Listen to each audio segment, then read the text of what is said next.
आज हमारे साथ हिंदुस्तान के जाने माने मराठी रंगमंच का सबसे जाना पहचाना सुप्रसिद्ध चेहरा शरद पोंक्षे साहब मुंबई से लाइव हैं।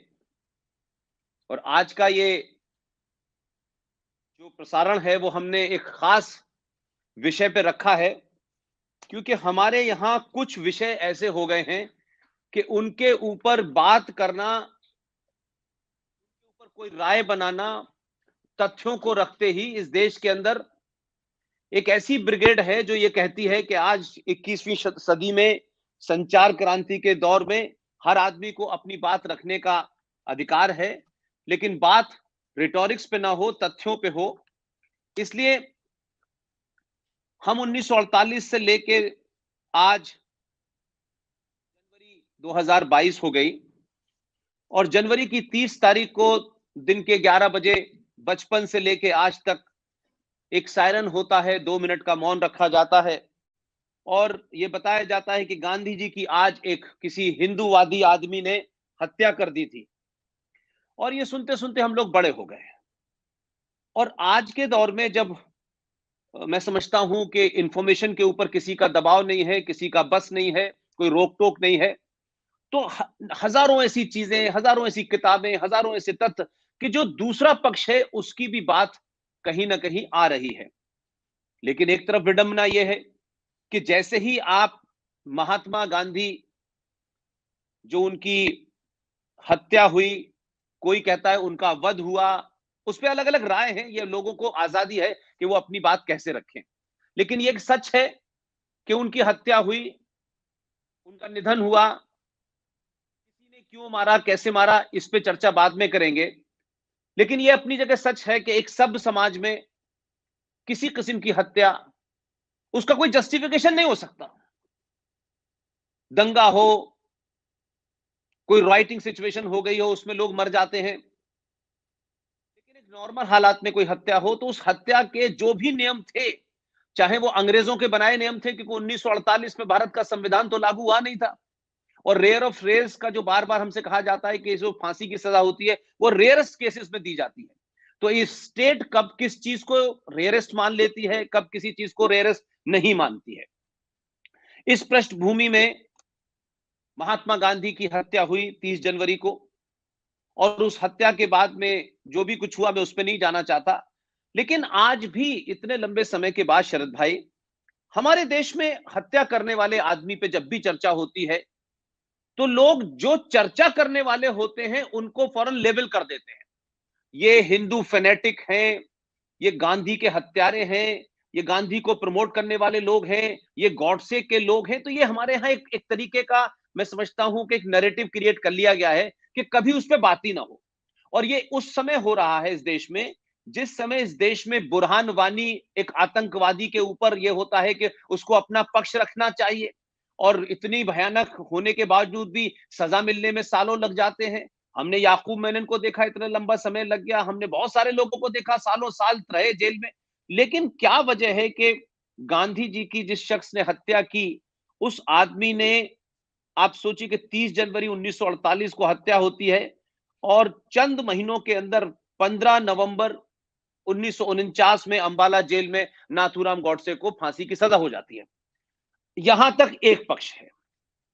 दूसरा पक्ष यह है कि आखिर केस को 1948 तक इस देश में संचार थी, सारी चीजें थी, ऐसा नहीं था कि कुछ चीजें नहीं थी।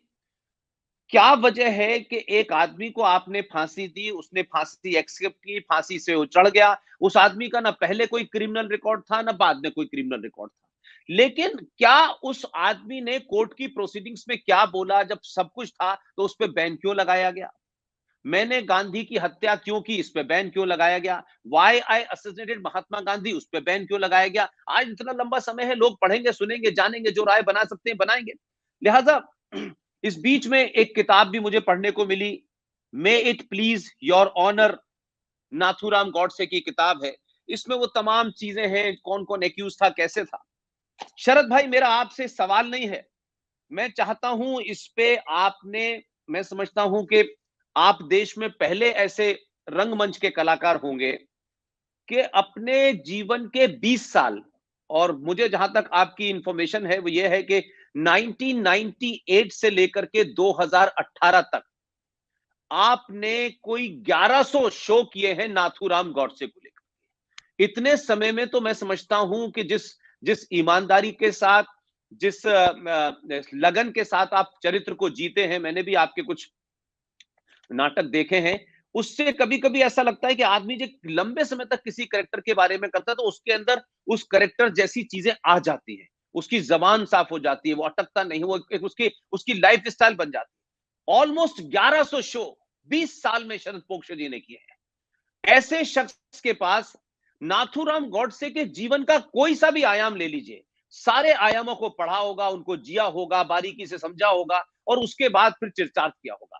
इसलिए शरद पोंक्षे जी न सिर्फ मेरे मित्र हैं, बड़े भाई हैं, और मैं उनका बड़ा शुक्रगुजार हूं कि वो लगातार किसी न किसी प्रोजेक्ट में रहते हैं। लेकिन आज मैंने उनसे इसलिए रिक्वेस्ट की थी कि उनके मुंह से उनके जो तथ्य हैं, उनका जो प्रेजेंटेशन होगा, वो किसी एक्स पार्टी, वाई पार्टी, किसी एक को बचाने, किसी किसी को छुपाने का नहीं है, बल्कि वो उस दौर की वो तमाम वो घटनाएं बताना चाहते हैं। और मैं भी चाहता हूं कि 21वीं सदी का युवा भारत में ये जाने कि अगर इस देश में महात्मा गांधी की हत्या को लेकर के एक हिंदूवादी टैग लगाया जाता है, हिंदूवादी फोर्सेस का टैग लगाया जाता है, तमाम सारी बातें हैं, अगर जो भी हो वो बाहर आनी चाहिए, लोग उसको पढ़ें, समझें। क्योंकि हमारे यहां तो मैं समझता हूं चार्ल्स शोभराज की भी लोगों ने ऑटोबायोग्राफी लिख दी है। अब चार्ल्स शोभराज कोई महान आदमी तो था नहीं, लेकिन ऐसी चीजें को ग्लोरीफाई किया जाता है, और जो चीजें सच में सामने हैं उसमें उसके बयान, उसकी किताब, उसका कोई स्टेटमेंट नहीं आया जाता। इसलिए आज शरद पोंक्षे जी, मैं बहुत खुश हूं कि 30 जनवरी को आपने समय निकाला। मैं चाहता हूं कि जो भी तथ्य, मैं कोई सवाल नहीं करूंगा क्योंकि मेरे पास सवाल ही नहीं है। सवाल तो देश ने कर रखा है पिछले 70-80 साल से। उन सवालों का जवाब तथ्यों के साथ आप देना चाहते हैं। आप वी सपोर्ट पुष्पेंद्र से चैनल पे आए, इसके लिए भी आपका बहुत बहुत शुक्रिया। पोंक्षे साहब, अपनी बात रखें आप। नमस्कार। सबसे पहले सबको नमस्कार। आज 30 जनवरी शाम को 5:15 बजे महात्मा गांधी जी की हत्या की गई। मैं सबसे पहले महात्मा गांधी जी को प्रणाम करता हूं। वो महान थे, महान रहेंगे, इसमें कोई शंका नहीं है। ये सभी लोग महान हैं। लोकमान्य तिलक हो, सावरकर जी हो, सरदार वल्लभ भाई पटेल हो, महात्मा गांधी हो, सभी लोग बहुत ही महान लोग हैं। लेकिन वो भगवान नहीं है। वो बहुत बड़े, बहुत महान इंसान है। और जब आदमी इंसान होता है तब कुछ ना कुछ कमियां तो उसमें रहती ही है। और कभी कभी बड़े इंसानों की छोटी कमियां देश को बड़े पैमाने में भुगतनी पड़ती है। आज नथुराम गोडसे की बात सुनने के लिए कोई तैयार नहीं है।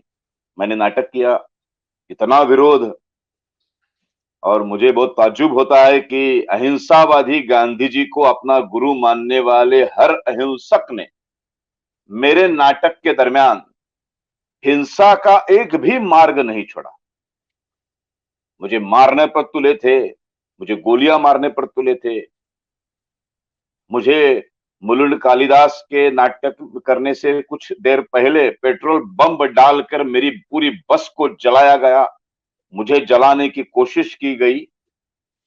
जो जो बन सकता है वो उन्होंने किया, और उसके बावजूद भी मैंने 20 साल में 1100 शोज पूरे किए। कभी भी एक भी शो मैंने रद्द नहीं किया, कैंसिल नहीं किया। आज मैं एक शुरुआत में नथुराम गोडसे की ही एक लिखी हुई कविता मैं पढ़कर इसकी शुरुआत करना चाहता हूं। यदि देशभक्ति पाप है तो मैंने पाप किया है। यदि देशभक्ति पाप है तो मैंने पाप किया है। यदि प्रशंसनीय है तो मैं उस प्रशंसा का अधिकारी हूं। मुझे विश्वास है कि मनुष्य द्वारा स्थापित न्यायालय के ऊपर अगर कोई एक न्यायालय है तो उसमें मेरे काम को अपराधी नहीं समझा जाएगा। मैंने देश और जाति की भलाई के लिए काम किया है। मैंने उस व्यक्ति पर गोली चलाई है जिसकी नीति से हिंदुओं पर घोर संकट आया और हिंदू नष्ट होने का संभव निर्माण हो गया। यह है नथुराम गोडसे का बयान। बहुत अहम बात मैं अभी कहने जा रहा हूं।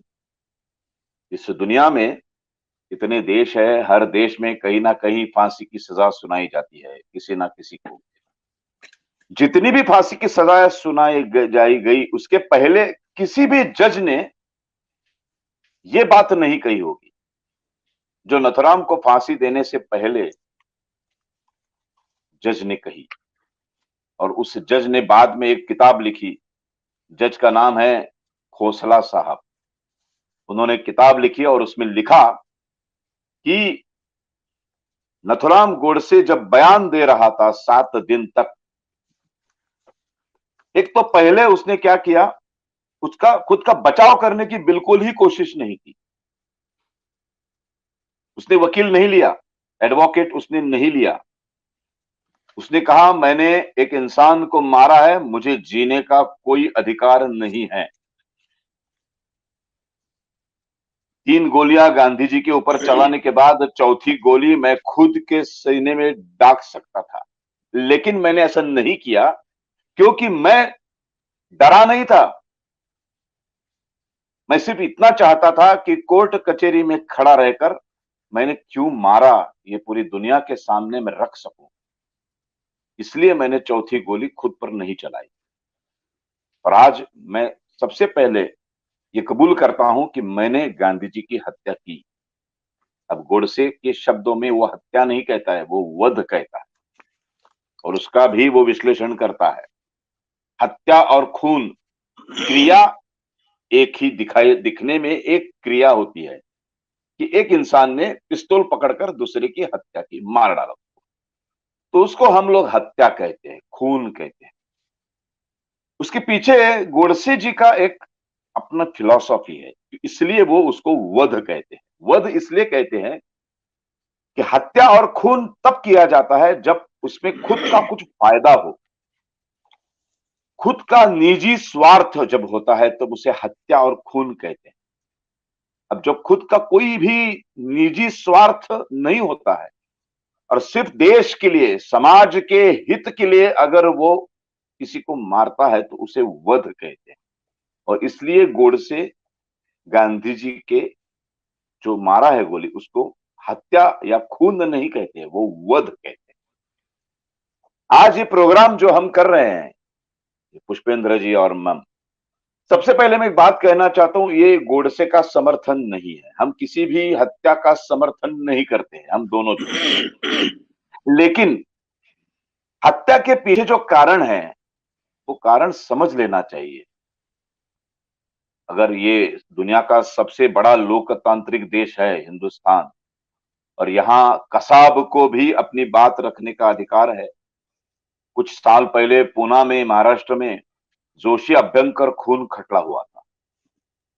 2 परिवारों को, पूरे किसी 4 लड़कों ने बस निजी स्वार्थ के लिए, पैसों के लिए मार डाला था 2 परिवारों को।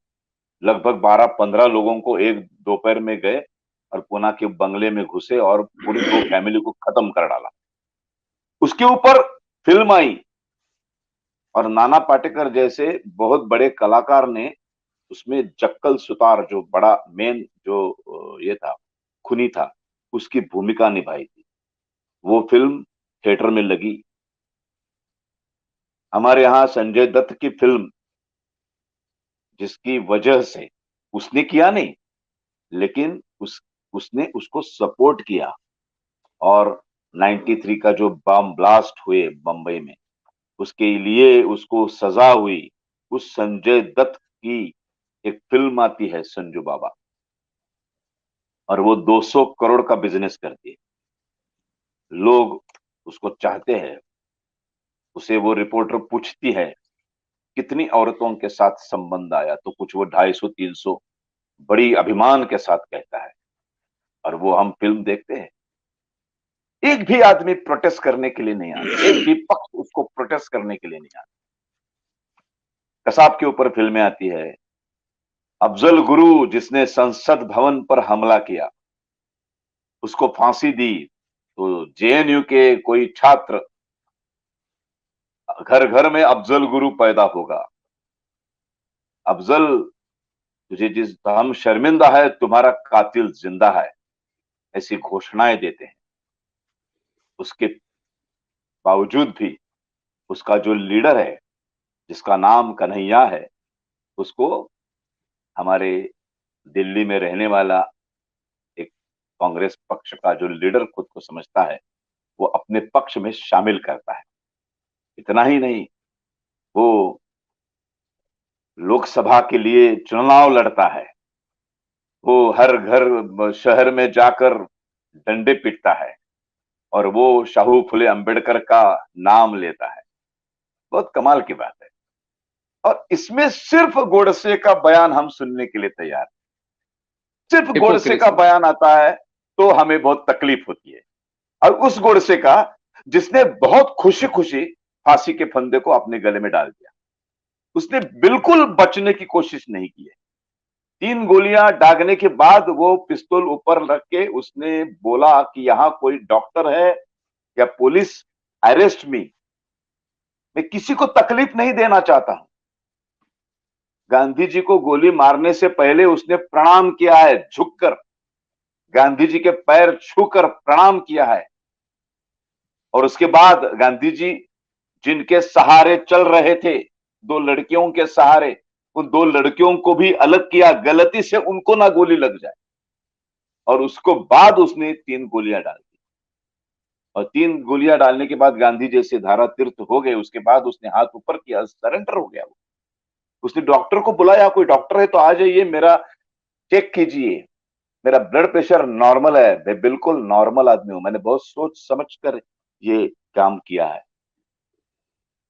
उसका मेरे पास मृत्यु पत्र है, बहुत पढ़ना बहुत जरूरी है आज के दिन। प्लीज प्लीज प्लीज तो प्लीज मैं पढ़िए। पढ़ के दिखाता हूं। उसने मरने से पहले मृत्यु पत्र लिखा है। क्या लिखा है देखिए, ऐसा मृत्यु पत्र आज तक इस पूरी दुनिया में किसी ने नहीं लिखा होगा। प्रिय बंधो चिरंजीव दत्तात्रेय विनायक गोडसे, मेरे बीमा के रुपये अगर आ जाएंगे तो उस रुपए का विनियोग आपके परिवार के कार्य के लिए करना। रुपए 2000 आपकी पत्नी के नाम पर, 3000 चिरंजीव गोपाल की धर्मपत्नी के नाम पर और 2000 आपके नाम पर। इस तरह से बीमा के कागजों पर मैंने रुपया मेरी मृत्यु के बाद मिलने की लिखा है, वो उसे मिलना चाहिए। मेरी उत्तर क्रिया करने का अधिकार अगर आपको मिलेगा तो आप आपकी इच्छा से किसी तरह से भी इस शुभ कार्य को समाप्त करना। लेकिन मेरी अंतिम विशेष इच्छा यही लिखता हूं। अभी यहां से उसका मृत्यु पत्र की विशेषता है। ये तो ठीक है, 2000 इसको दिया उसको दिया। अपने भारतवर्ष की सीमा रेखा सिंधु नदी है, जिसके किनारों पर वेदों की रचना प्राचीन दृष्टाओं ने की है। वो सिंधु नदी जिस शुभ दिन फिर भारतवर्ष के ध्वज की छाया में स्वच्छंदता से बहती रहेगी, उन दिनों में मेरी अस्थियों की रक्षा का कुछ छोटा सा हिस्सा उस सिंधु नदी में बहा दिया जाए। ये मेरी इच्छा सत्य सृष्टि में आने के लिए शायद और भी 1, 2, 4 पीढ़ी, जनरेशंस का समय लग जाए तो भी चिंता नहीं। उस दिन तक वो अवशेष वैसे ही रखो, और आपके जीवन में वो शुभ दिन न आए तो आपके वारिसों को ये मेरी अंतिम इच्छाएं बतलाते जाना। अगर मेरा न्यायालयीन वक्तव्य कभी सरकार बंद मुक्त करेगी तो उसके प्रकाशन का अधिकार भी मैं आपको दे रहा हूं।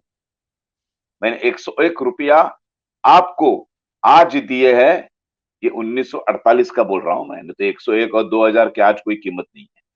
मैंने 101 रुपया आपको दिए हैं जो आप सौराष्ट्र सोमनाथ मंदिर का पुनरुद्धार हो रहा है, उसके कलश कार्य के लिए भेज देना। आपका नथुराम गोडसे, 15 नवंबर 93।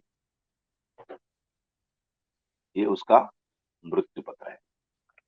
वो क्या कह रहा है?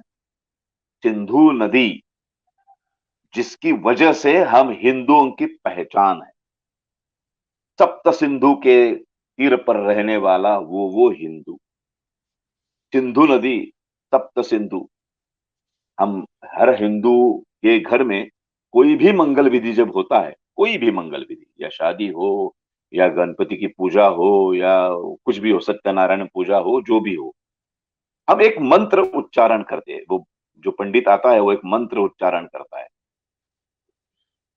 गंगे च यमुने चैव। देखिए, गंगे च यमुने चैव गोदावरी सरस्वती नर्मदे सिंधु कावेरी जलेस्मिन सन्निधि कुरु। ये 7 नदियां हमारे लिए बहुत विशेष प्रिय है।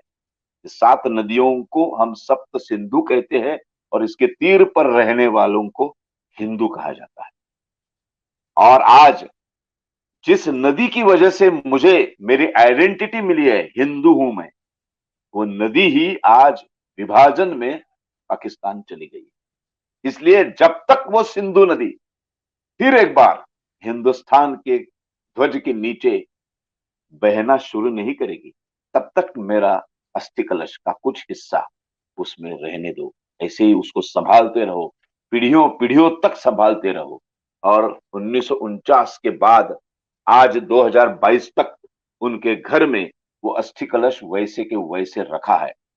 ये कार्यक्रम देखने वालों में से कोई अगर पूना जाएगा तो जरूर बाल गंधर्व के पीछे संभाजी गार्डन है और उसके सामने नथुराम गोडसे का बंगला है। वहां जाके मेरा नाम बोल दीजिए, आपको उस अस्थि कलश का दर्शन मिलेगा। इतना ही नहीं, गांधी को गोली मारते समय जो उसने कपड़े पहने थे, वो सब के कपड़े, पिस्तौल, सब कुछ वहां रखा है। ये मृत्यु पत्र भी वहां रखा है, आप जाके देख सकते हैं। अब मैं एक छोटी सी कहानी सुनाना चाहता हूं। एक छोटा, जी। चौथी पांचवी में कक्षा में एक लड़का था और उसका बाप बहुत अमीर था, बहुत ही अमीर। यानी कि 2-4 मर्सिडीज नीचे खड़ी है और रेंज रोवर खड़ी है, और वो क्या सबसे कीमती घड़ी होती है ना, कुछ 50-60 हजार, 70 हजार की, जो हम सपने में भी कभी पहनते नहीं है। इतना अमीर बाप, इतना अमीर बाप का वो इकलौता बेटा है, और वो बेटे को वो ऐसी ही एक घड़ी लाके देता है। उसकी हैसियत नहीं है, वो चौथी पांचवी का कच्चा है। इतनी महंगी घड़ी कैसे पहनी जाती है, वो कैसे संभाली जाती है, उसकी कोई उसको अकल नाम की चीज तो है नहीं, क्योंकि वो बहुत छोटा बच्चा है।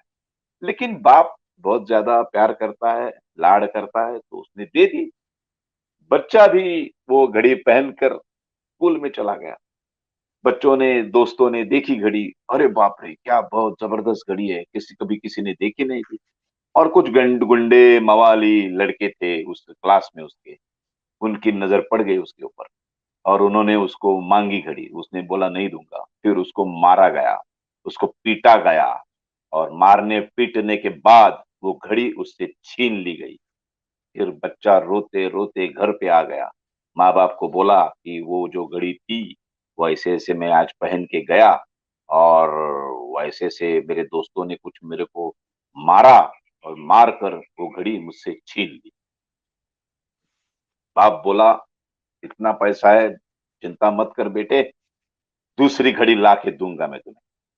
फिर कुछ दिनों के बाद उसने वैसे ही और महंगी घड़ी ला के दी। दूसरे दिन सुबह बच्चों को माँ ने तैयार किया, उसका यूनिफॉर्म, डिब्बा, उसके सब दफ्तर सब उसके कंधे पे लगा दिया। और फिर बच्चे को याद आया कि कल मेरे बाप ने वापस एक बार वो घड़ी मुझे दी है। तो बच्चा भागते भागते अंदर गया और कबर्ड में से वो घड़ी निकाली और वो उसने पहनी और जाने लगा। वो जैसे घड़ी पहनकर जाने लगा, अब माँ की नजर घड़ी पे गिरी। अब देखिए कमाल, अब माँ ने उसको देखा कि ये घड़ी पहनकर जा रहा है। माँ ने उसको रोका, बोला बच्चे घड़ी पहनकर मत जाओ, घड़ी निकाल के मुझे दे दो। बच्चा बोला नहीं दूंगा, बाबा ने मुझे दी है, मैं पहन के जाऊं। माँ ने बोला तू नहीं जा सकता है घड़ी पहनकर, क्योंकि एक बार तू गया था, उसका नतीजा क्या हुआ मालूम है ना। तो घड़ी नहीं, मुझे घड़ी दो। बच्चा हट हो गया, मैं नहीं दूंगा। फिर माँ ने उसको मारा, पीटा और घड़ी छीन ली। अब देखो क्रिया एक ही है, बच्चे को मारना, पीटना, घड़ी छीनना, क्रिया एक ही की है। माँ ने भी की है और वो गुंडे मवाली उसके दोस्तों ने भी की है। अब आप पाप किसको कहेंगे और पुण्य किसको कहेंगे? वाह, वेरी वेल सेड, क्रिया एक ही है, वेरी वेल। क्रिया एक ही है, मारना, पीटना, घड़ी छीनना। अब जो गुंडे मवाली दोस्तों ने किया है उसको हम पाप कहते हैं।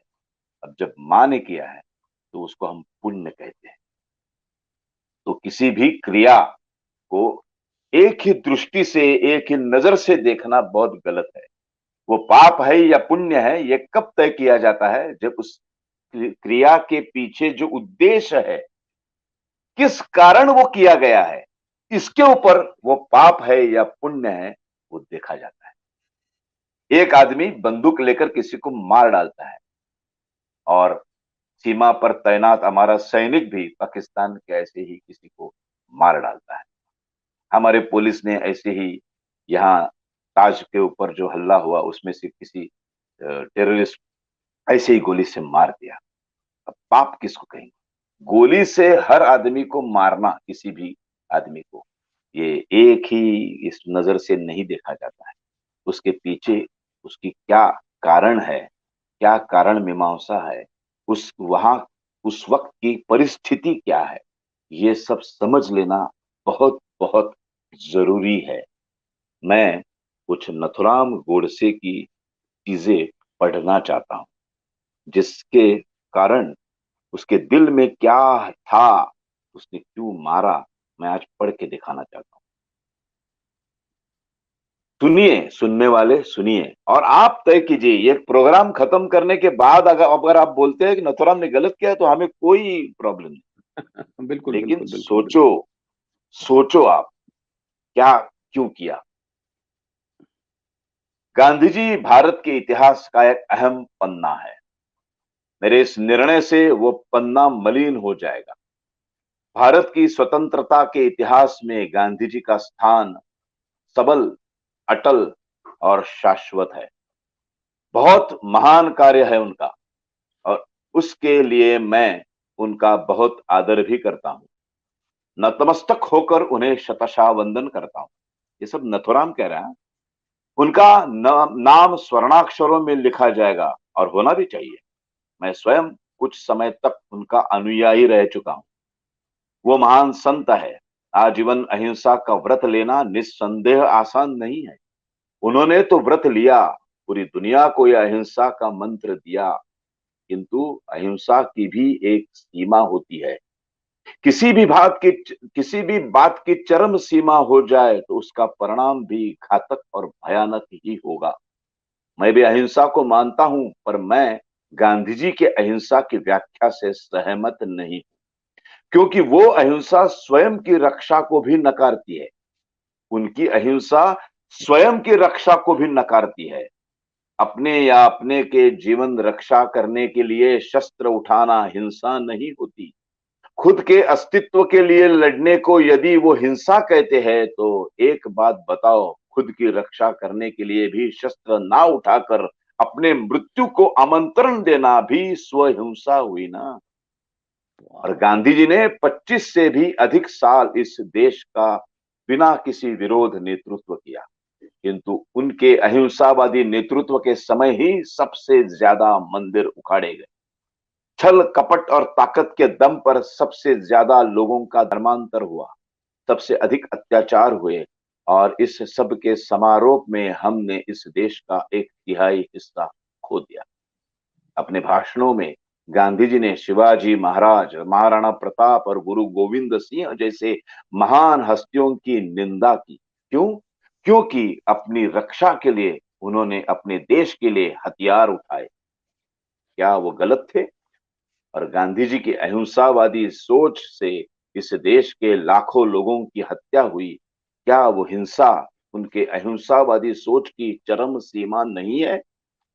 जिन महान गांधी जी का मैं स्वयं अनुयायी था, जिनकी मैंने भी पूजा की है, जिनकी हर बात को मानकर देश सेवा की है, उन्हीं गांधी जी के अघोर और असीम अहिंसावाद के कारण मुझ जैसे इंसान ने भी उन्हीं के विरोध में शस्त्र उठाने के बारे में सोचा। क्या ये भी हिंसा हिंसा ही है ना? केवल गांधी जी की अहिंसा के कारण देश स्वतंत्र हुआ, ये अहिंसा, ये इतिहास में कहना ही इस देश की रक्त रंजित स्वातंत्र का अपमान होगा। गलत है। 1818 में मराठी साम्राज्य विलीन हो गया। पंजाब अब भी अपने अस्तित्व के लिए लड़ रहा था। 1847 में वो भी विलीन हो गया। 1857 का आंदोलन केवल अचानक हुआ था, किंतु उसका परिणाम देश में था। 1885 में पहली बार इंडियन नेशनल कांग्रेस की स्थापना हुई और स्वतंत्र देश की मांग हुई। तब गांधी जी इस देश में भी नहीं थे। 9 जनवरी 1915 में गांधी जी भारत आए।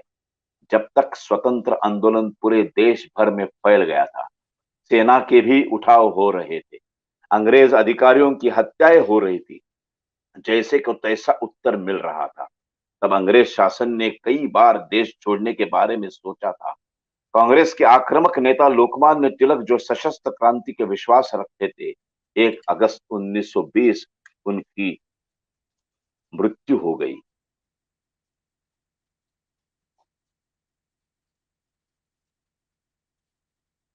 एक सेकंड ना, मृत्यु हो गई। जी।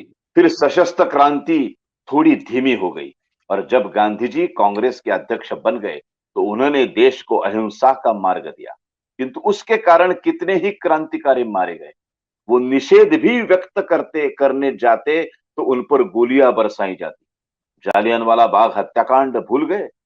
ऐसी कई घटनाएं हैं। तब गांधी जी ने क्या किया? केवल प्रार्थना की। उन्होंने अपने हर भाषण में सशस्त्र क्रांति का विरोध ही किया है। वे अहिंसा के लिए ना नहीं थी, न है, किंतु यदि गांधी जी सही है तो बाकी क्रांतिकारी गलत नहीं हो सकते ना।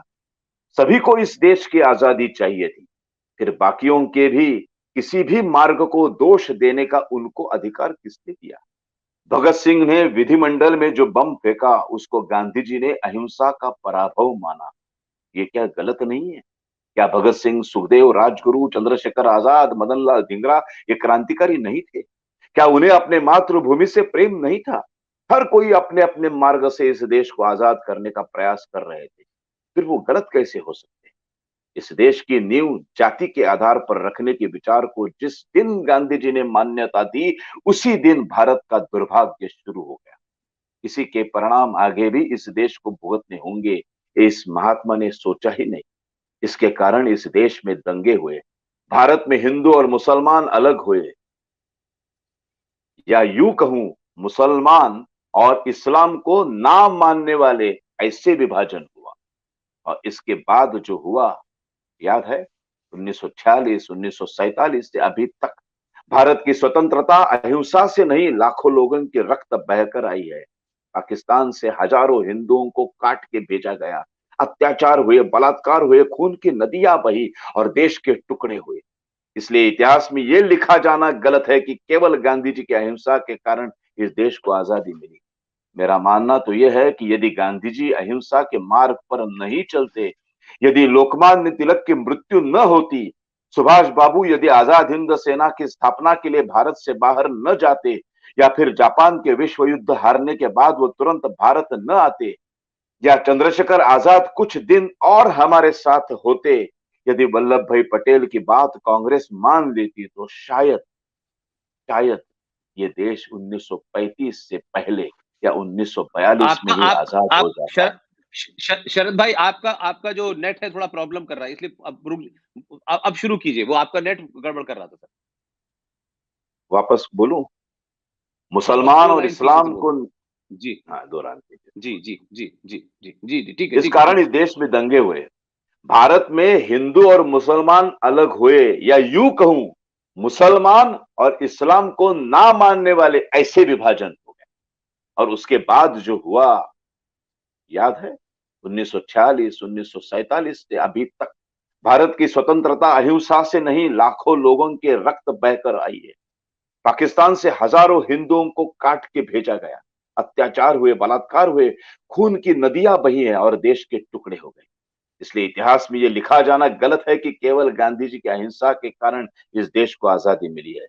मेरा मानना तो यह है कि यदि गांधी जी की अहिंसा के मार्ग पर नहीं चलते, यदि लोकमान्य तिलक की मृत्यु न होती, सुभाष बाबू यदि आजाद हिंद सेना की स्थापना के लिए भारत के बाहर न जाते, या फिर जापान के विश्व युद्ध में हारने के बाद तुरंत भारत आ जाते, या चंद्रशेखर आजाद कुछ दिन और हमारे साथ होते, यदि वल्लभ भाई पटेल की बात कांग्रेस मान लेती, तो शायद शायद ये देश 1935 या 1942 में आजाद हो जाता और उसके टुकड़े भी नहीं होते।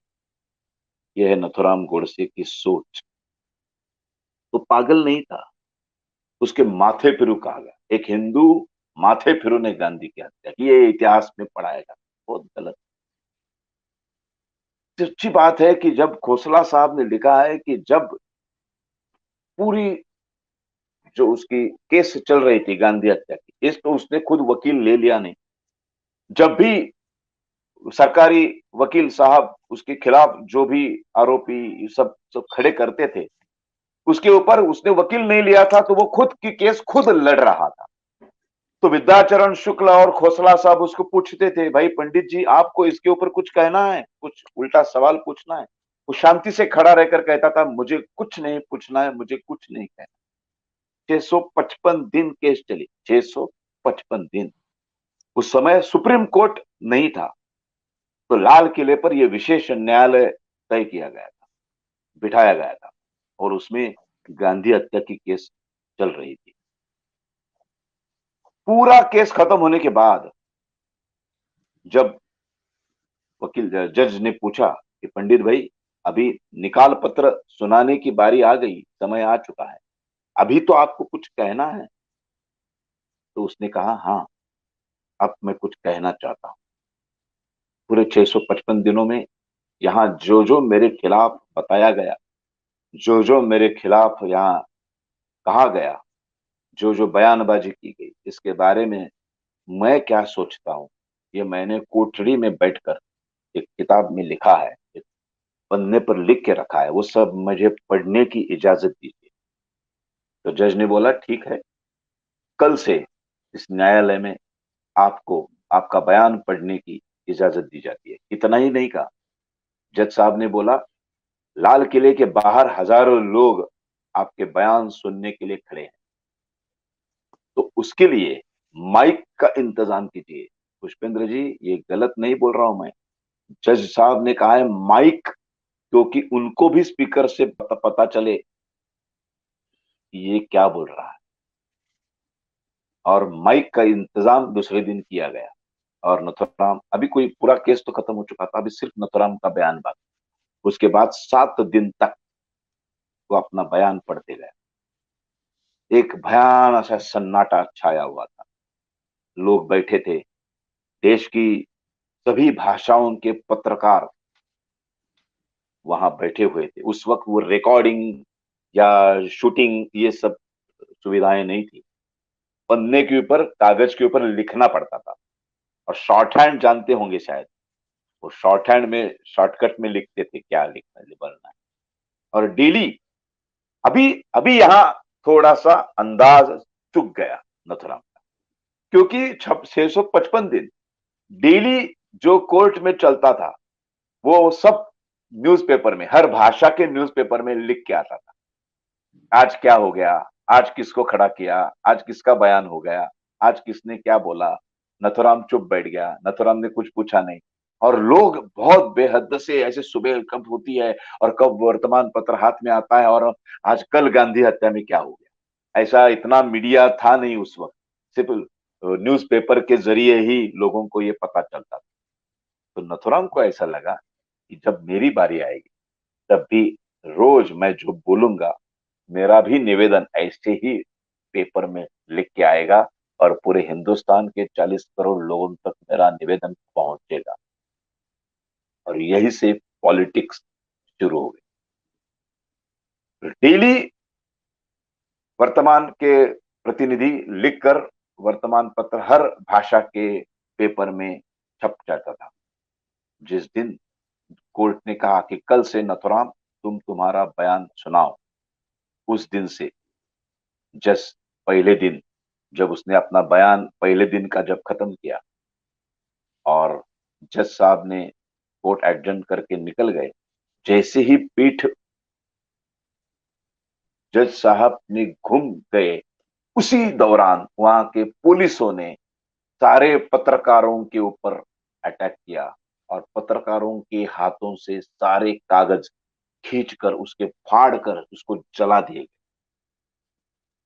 और ऊपर से धमकाया गया।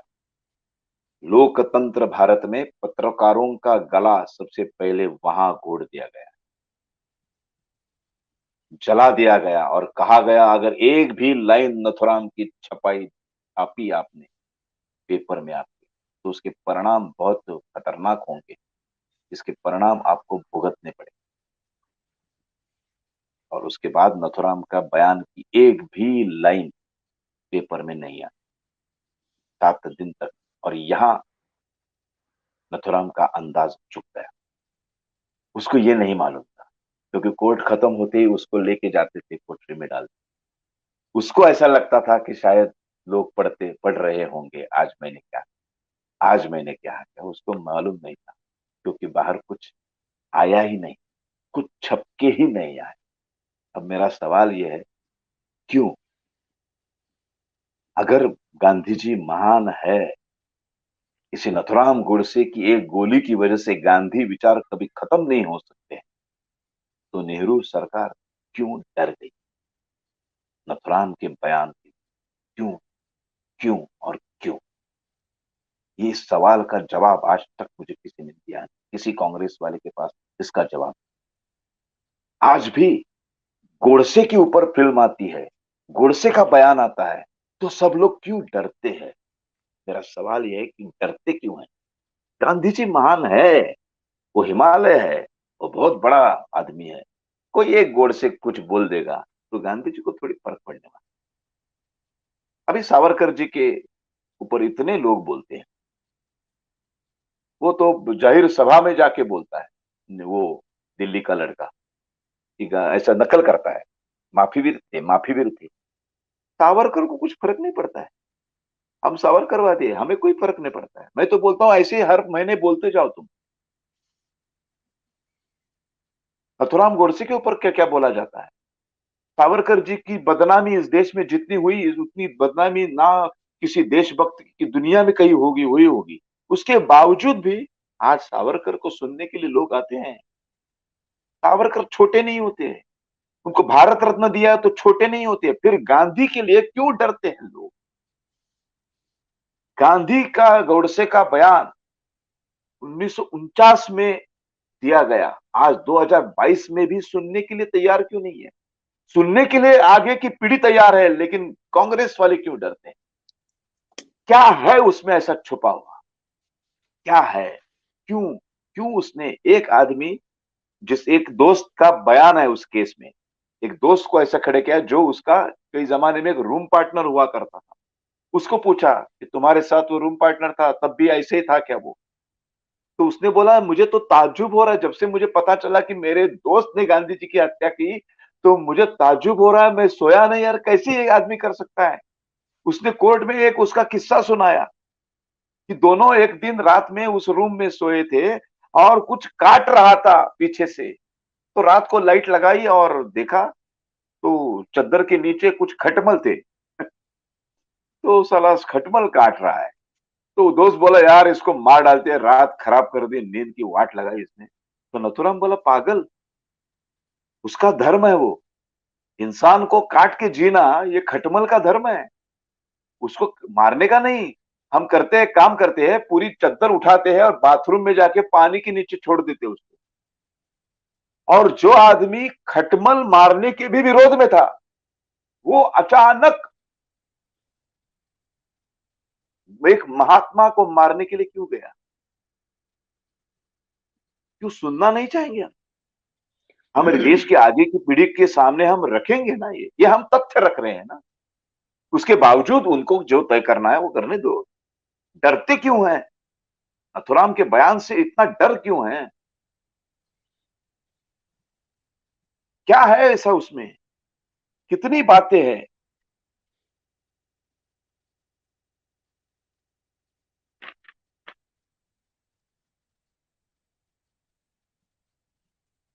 मेरे नाटक के लिए आप गांधी जी के भक्त होने के बावजूद मुझे जलाने की कोशिश करते हैं, मुझे मारने की कोशिश करते हैं।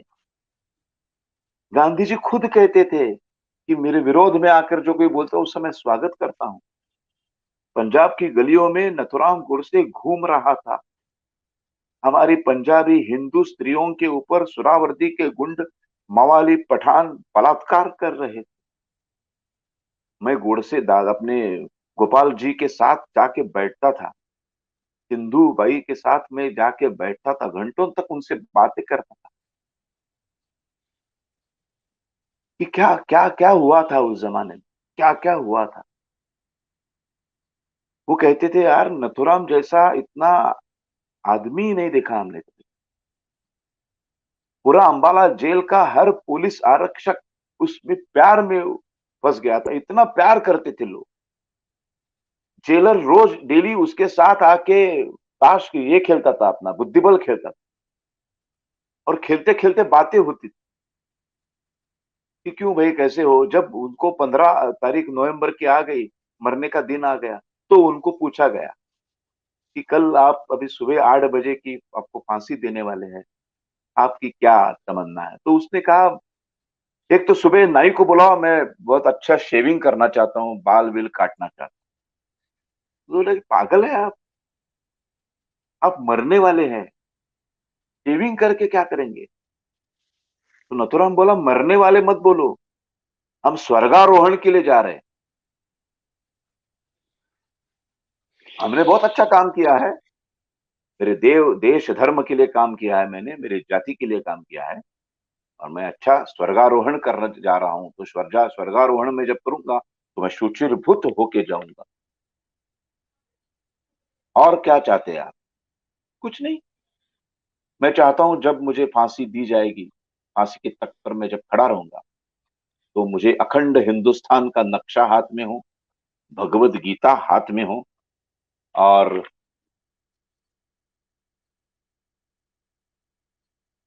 ये सब पकड़ कर भगवा ध्वज भगवत गीता और हिंदुस्तान का अखंड हिंदुस्तान का नक्शा 70 दशलक्ष चौरस किलोमीटर का, वो मैं हाथ में फांसी देते समय पकड़ना चाहता हूँ।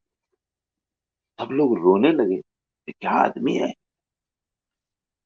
बड़े बड़े लोगों को जब फांसी दी जाती है तो उनको ऐसे खींच कर ले जाया जाता है, जबरदस्ती वो भागते रहते हैं, वो भाग, लेकिन उनको जबरदस्ती वहां खड़ा करना पड़ता है। ये लोग दोनों, सुबह नाई आ गया, बाल काटे गए, शेविंग की गई, अच्छा नया ड्रेस पहना, और बोले चलो।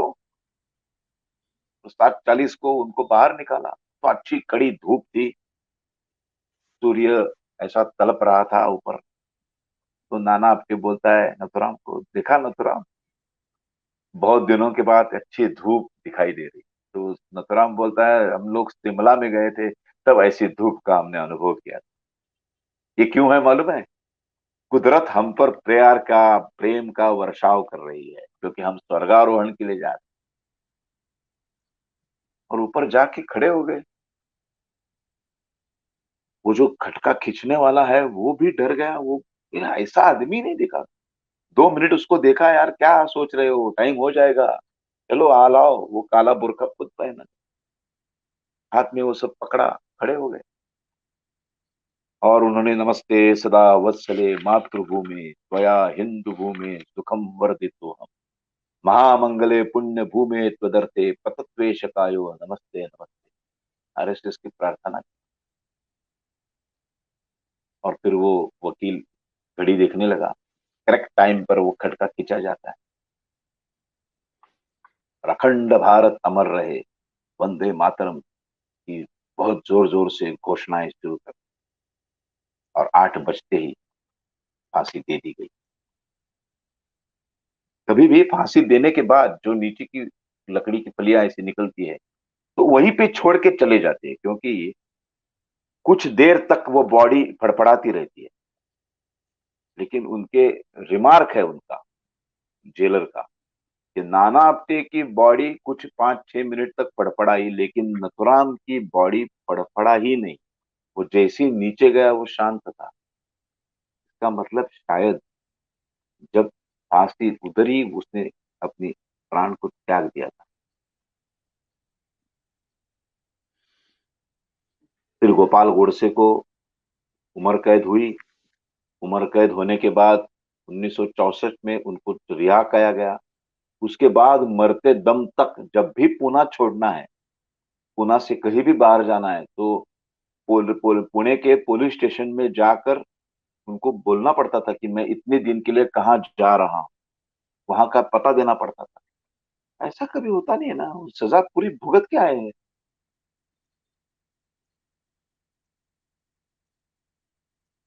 फिर 64 के बाद उन्होंने, उनके पास जो पूरा बयान था, उन्होंने 55 से बड़ी, ऐसा मराठी में पूरा बुक लिखा। तो वो उस बुक के ऊपर बयान आ गए।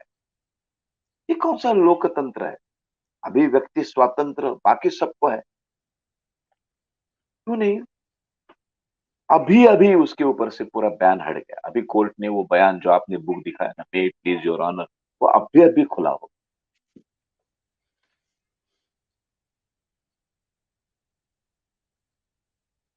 क्या है ऐसा, क्यों है गोडसे ऐसा? गांधी जी को ये महात्मा थे ही नहीं, ये तो अंबेडकर जी ने भी कहा है। अंबेडकर जी ने कहा, इस यूट्यूब के ऊपर ये है, बीबीसी के ऊपर तो बीबीसी उनका में इंटरव्यू। बीबीसी में हाँ, इंटरव्यू है। हाँ, इंटरव्यू है, इंटरव्यू साफ में साफ बयान खुलेआम है। कहते हैं वो ये महात्मा है ही नहीं, बयान। कौन बोलेगा इनको महात्मा है? फिर अंबेडकर के ऊपर कोई कुछ बयान नहीं करते, कांग्रेस वाले चुप है। क्यों?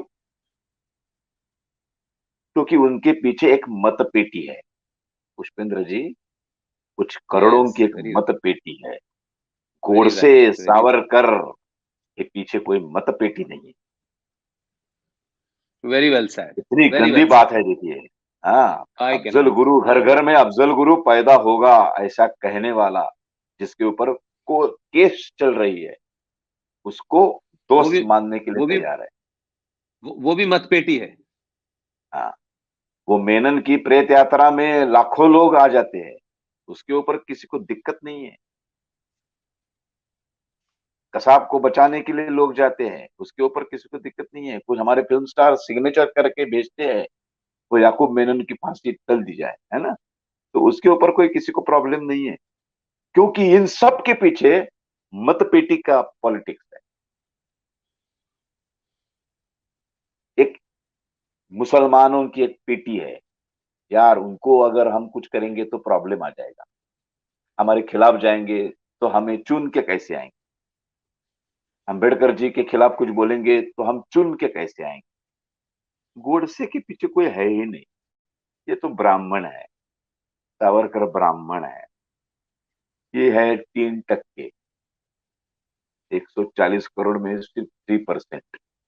और वो भी कभी रास्ते पर आते नहीं है, कुछ भी बोलो कोई आता नहीं है। शरद पंक्षी रोल करने वाला एक्टर भी साला ब्राह्मण है, तो उसके पीछे कोई नहीं आता है। अभी अभी अभी महाराष्ट्र में एक राष्ट्रवादी के एक खासदार ने रोल किया है किसी फिल्म में, तो उसके बारे में वो लोग क्या कहते हैं, वो कलाकार है, कलाकार कोई भी भूमिका कर सकता है। तो वो कभी नथुराम का समर्थन तो नहीं करता है ना, तो मैंने भी समर्थन कब किया?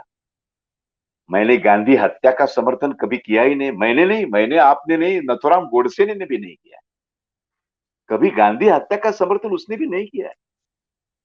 नहीं तो वो भाग सकता था ना, कितना आसान था, उसके हाथ में पिस्तौल थी, तो 3 गोली डालने के बाद सब लोग भाग गए थे, वो उधर से आराम से निकल सकता था, वो गया नहीं। और उसने पुलिस को बुलाया, भाई आ जाओ, अरेस्ट मी, मुझे डालो अंदर, मैंने एक खून किया है, एक इंसान को मारा है मैंने, मुझे जीने का कोई अधिकार नहीं है। तो चौथी गोली में डाल सकता हूं मेरे सर में, लेकिन नहीं डाली, क्योंकि मुझे बयान देना है, मैंने क्यों मारा ये दुनिया के सामने लाना है। इस गांधी जी की अहिंसा के पीछे का जो छुपा हुआ चेहरा है उसको मैं दिखाना चाहता हूं। 70 लाख निर्वासित, हिंदू निर्वासित पाकिस्तान से यहाँ आ गए, उसमें से 10 लाख दिल्ली में बैठे थे। उनके सामने जाके बोलते क्यों आए आप, क्यों लाहौर छोड़ के आए, क्यों इस्लामाबाद छोड़ के आए, वहीं पे रहना। मृत्यु तो कभी ना कभी आनी ही थी, तो क्या हमारे मुस्लिम बांधव के हाथ से आती तो क्या फर्क पड़ता। मस्जिदों में जाने के लिए मना कर दिया। हिंदू निर्वासित, ठंडी थी बहुत जबरदस्त, दिल्ली में ठंडी थी, उस ठंडी में छोटे बच्चों को लेकर औरतें अगर मस्जिद में अपने आसरा लेने के लिए, ठंडी से बचाव करने के लिए घुसी, तो गांधी जी बोलते मत जाओ, उनका धर्म बढ़ जाता है यार, वो दुखी हो जाएंगे हिंदू के आने, मत जाओ। उसमें था एक मदन लाल पाहवा जिसने गांधी हत्या में उसकी साथ निभाई, वो जो निर्वासित था। वो 20 जनवरी को एक बम जो फेंका गया, वो उसमें वो मदन लाल उसमें पाहवा ही थे, 20 उसमें जनवरी हाँ, 10 मदन दिन लाल पाहवा थे वो। जी और जी। सबसे बड़ी बात देखिए, और एक इसके ऊपर मैं थोड़ा सा प्रकाश डालना चाहता हूँ। 20 जनवरी को जब एक बम ब्लास्ट करने की कोशिश की गई जो असफल रह गई, गांधी जी को कुछ हुआ नहीं, उसके 10 दिन बाद 30 जनवरी को वापस प्रार्थना में पूरी दिल्ली के 101 पुलिस ऑफिसर, जिनको 20 जनवरी के बाद ये पता था कि कौन कौन लोग इसके पीछे है, 20 जनवरी के बम ब्लास्ट के पीछे कौन कौन लोग है, पूरी लिस्ट हाथ में थी। नथुराम गोडसे और सबका नाम था उनमें, पता था ये लोग कौन है, कहां से आए हैं, क्या कर रहे हैं, सब कुछ उनको मालूम था। उसके बावजूद 30 जनवरी को ये लोग अंदर कैसे आए? 30 जनवरी को अंदर कैसे आए पिस्तौल लेके? किसी ने देखा नहीं, मालूम था, हाथ में लिस्ट थी, इतने इतने लोग हैं इसके पीछे। चेक करना चाहिए था ना पुलिस ने, क्यों नहीं किया? और गांधी जी को सिर्फ 3 गोली नहीं, 4 गोली लगी हुई है। नथुराम की बंदूक से तो 3 ही गोली खाली है, 6 गोलियां में से 3 खाली है, 3 भरी हुई है। और गांधी जी को चौथी गोली लगी, वो कहां लगी, किसने मारी है मालूम नहीं। नो पोस्टमार्टम, क्यों नहीं पोस्टमार्टम किया गया? ऐसे हत्या का पोस्टमार्टम होता है ना हमारे कानून के हिसाब, तो पोस्टमार्टम क्यों नहीं किया गया? हमारे देश में देखिए गांधी जी का पोस्टमार्टम नहीं हुआ है, लाल बहादुर शास्त्री जी का पोस्टमार्टम नहीं हुआ है, क्यों नहीं हुआ? क्यों डर गए? पीएम से क्यों डर गए? क्या ऐसा कुछ निकलने वाला था बहुत जबरदस्त, जिससे शायद खुद सरकार फंस सकती थी? नथुराम का बयान अगर उस वक्त आता था तो आज पूरा देश का इतिहास ही बदल जाता था। उसमें एक जगह वो शरद भाई, कहता इसमें है कि इसमें हाँ जी, उसमें एक जगह वो उसमें कहता एक है कि वो सेक्युलर, मैं सेक्युलर कितना हूं और सर्वधर्म समभाव वाला कितना हूं, ये दिखाने के लिए भंगी कॉलोनी में एक राम के मंदिर में जाकर, राम मंदिर के पुजारियों और वहां के भक्तों के खिलाफ जाकर गांधी जी ने कुरान का पठन किया, राम मंदिर में राम की मूर्ति के सामने। लेकिन सामने खड़ी हुई मस्जिद में जाकर गीता का पठन करने की हिम्मत गांधी जी ने नहीं दिखाई। एक बयान में एक जगह उसने लिखा है, ये जो बुक है ना, may it please your honour, इसको पब्लिश करके पूरे हिंदुस्तान में दिखाना चाहिए, सबको देखना चाहिए क्या है, क्यों मारा उसने। अब वो ओपन हो चुका है, इसके ऊपर कोई पाबंदी नहीं है अभी। इसमें इसमें इसमें एक एक चीज बस और जोड़ना चाहता हूं। एक किताब 1975 में एक किताब आई थी, फ्रीडम एट मिडनाइट। और ये फ्रीडम एट मिडनाइट किताब लैरी कॉलिन और डोमिनिक्यू ने लिखी थी।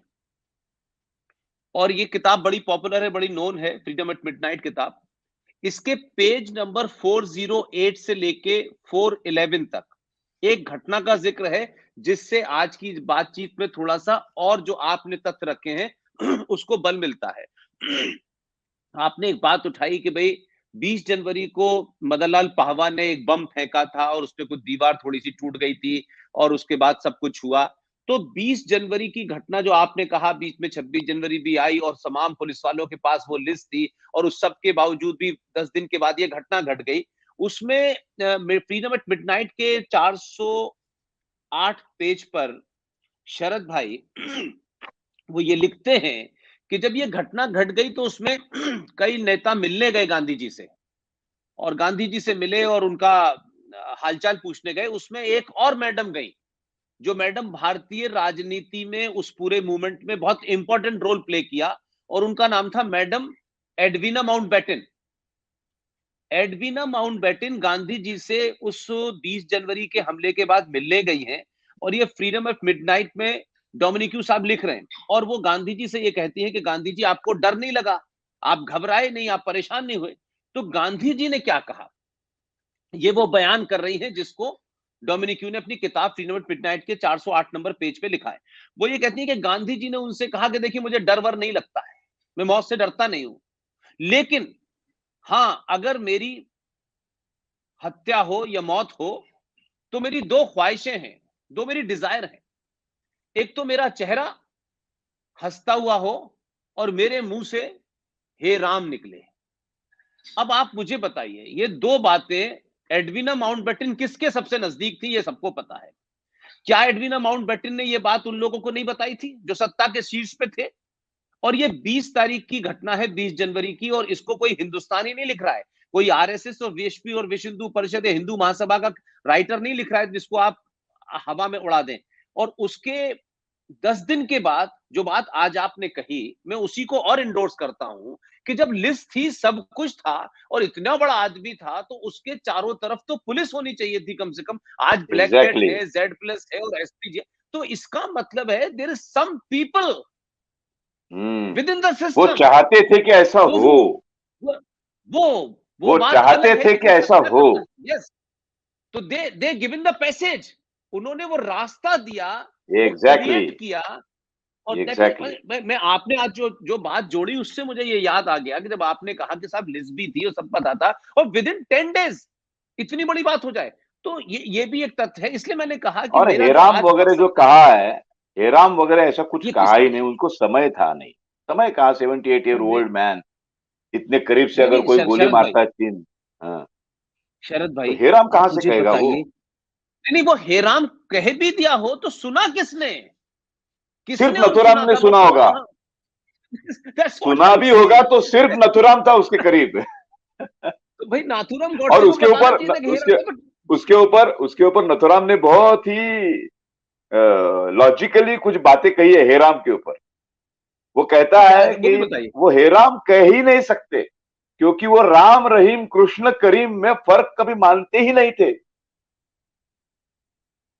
उसने जज के सामने कहा है कि वो राम रहीम कृष्ण करीम में फर्क कभी मानते ही नहीं थे। वो आदमी मरते समय सिर्फ राम का नाम कैसे लेगा?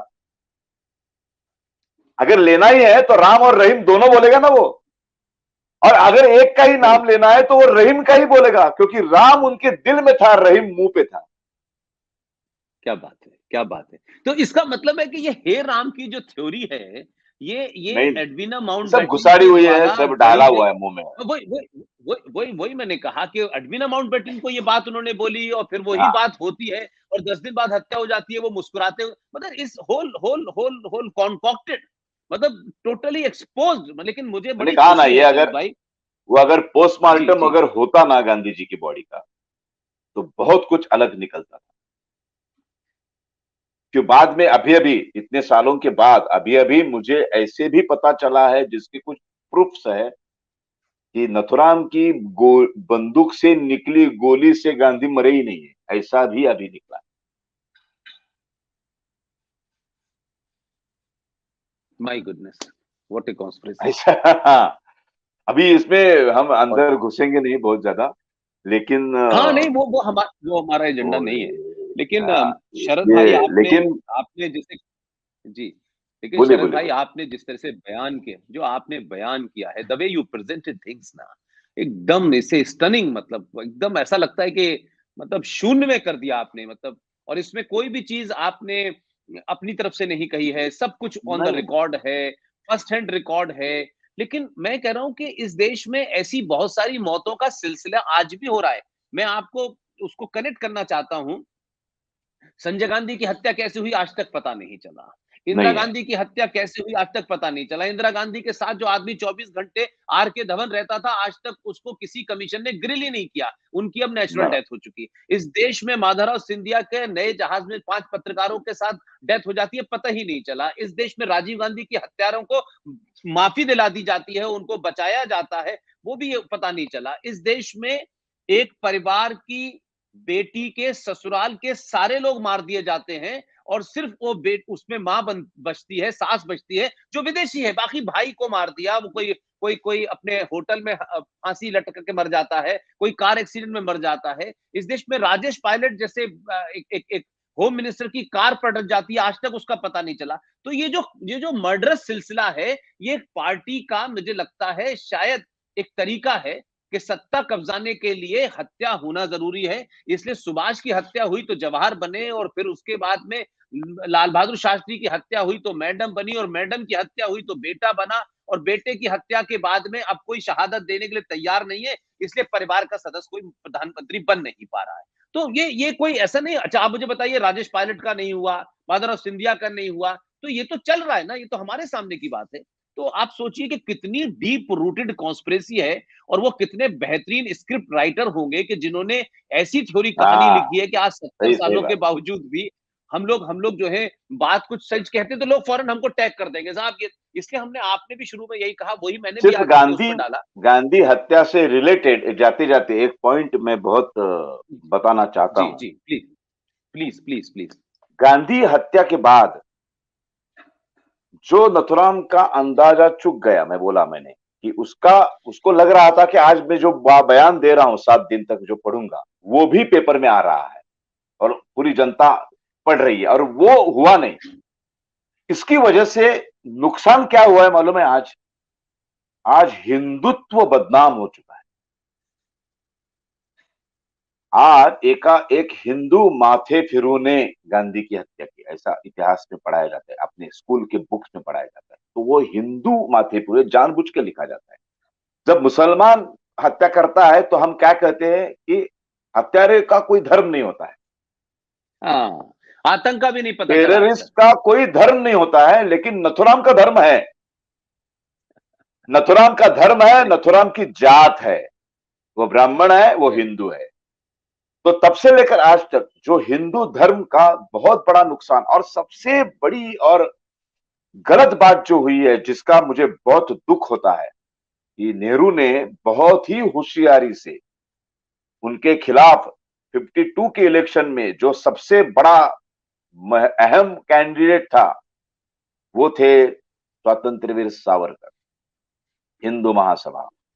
और उस नेहरू जी को डर था कि ये शायद जीत के आएगा और मैं हार जाऊंगा, और ये गांधी हत्या का उनको फुलटॉस बॉल जैसे मिला, और उन्होंने सावरकर जी को जबरदस्ती गांधी हत्या में आरोपी क्रमांक 8 बनाया, और पूरी जिंदगी भर सावरकर का इतना महान कार्य के ऊपर एक काला धब्बा लग गया।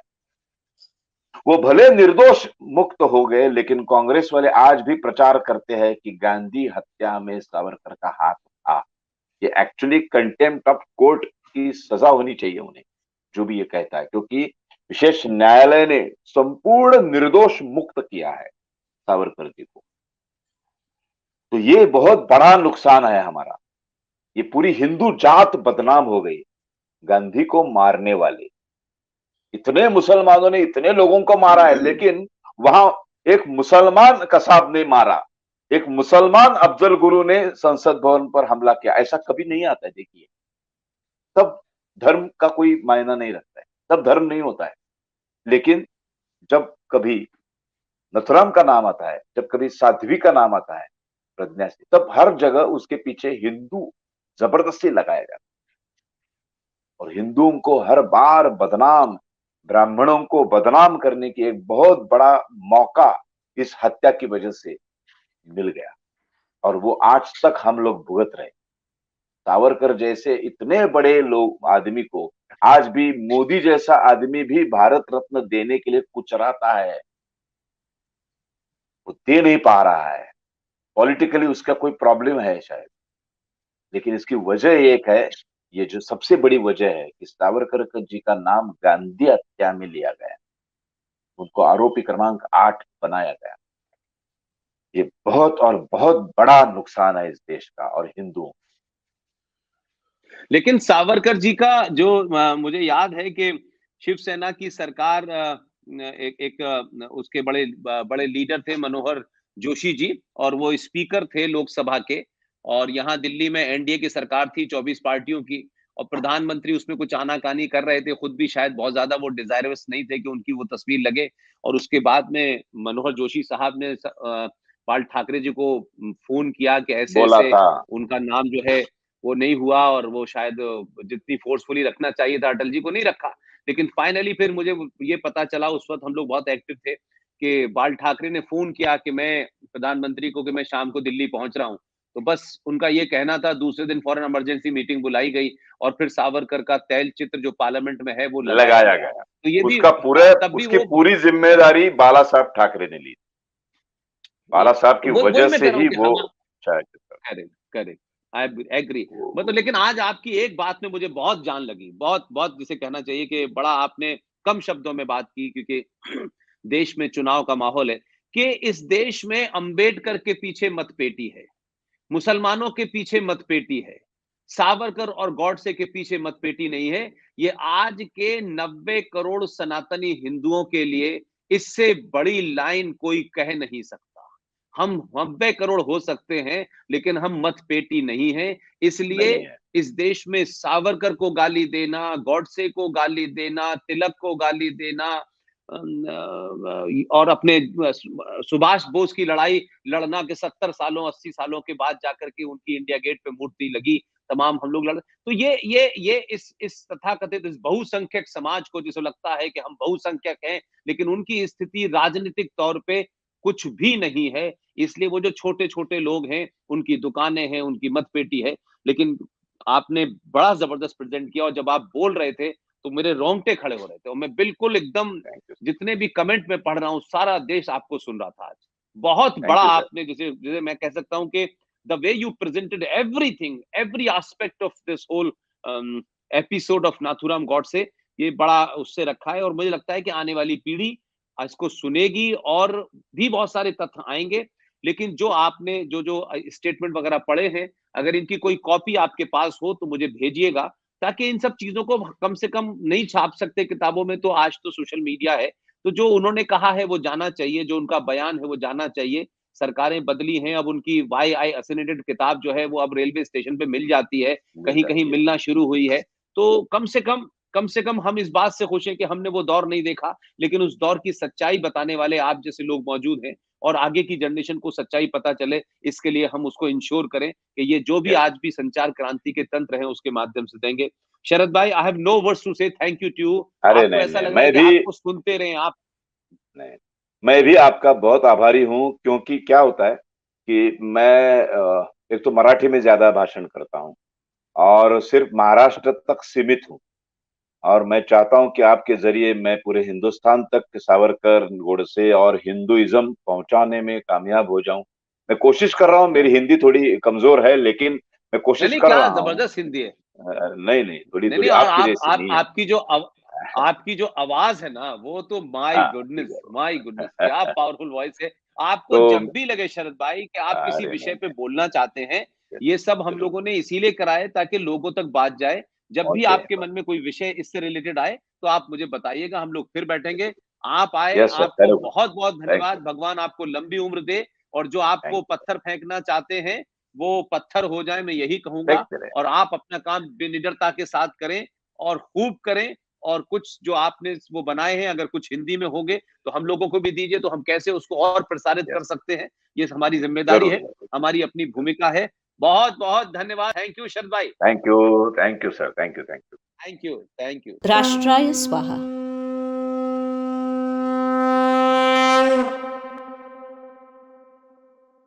लाईक करा, शेअर करा, सबस्क्राईब करा आणि हो, नवीन नवीन व्हिडिओज पाहण्यासाठी बेल आयकॉनवर क्लिक करायला विसरू नका.